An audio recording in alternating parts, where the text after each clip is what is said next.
হচ্ছে আজকে তুমি যদি কারো ক্ষতি করো তুমি হয়তো বুঝতে পারবে না, কিন্তু তোমার অটোমেটিক্যালি ক্ষতি হয়ে যাবে। কোন দিক দিয়ে সেটা তুমি নিজে টের পাবে। কিছু সময়ের অপেক্ষা। সময় মানুষকে এমন শিক্ষা দেয়, সময় হচ্ছে এমন একটা জিনিস যে সময় শিক্ষা দিলে সেই শিক্ষার ভ্যালু অনেকটাই বেশি।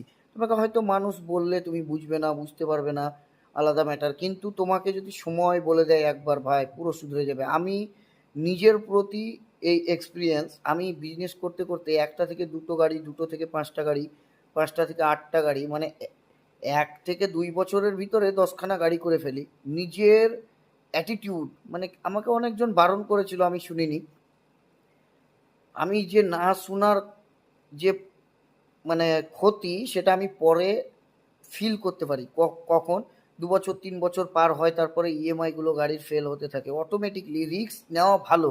অবশ্যই রিস্ক নাও, কিন্তু রিস্ক নেওয়ার মতো নাও। অতিরিক্ত লোভ ভালো না মানুষের। আমার নিজের অভিজ্ঞতা থেকে বলছি, আমি আজকে বিগত ১৫ বছর ধরে গাড়ির ব্যবসা করছি নিজের থেকে। কিন্তু আমি এরকম শিক্ষা এই ২০২৪-এর শেষ থেকে শুরু করে এই ২০২৫-এর আজকে এই অক্টোবর পর্যন্ত মানে যা শিখলাম, বাস্তব কথা বলছি, আমি নিজে ৮ থেকে ১০ বছর ড্রাইভারি করেছি, কোনোদিন এইরকম এক্সপিরিয়েন্স অনুভব করিনি। তবে এবার করলাম।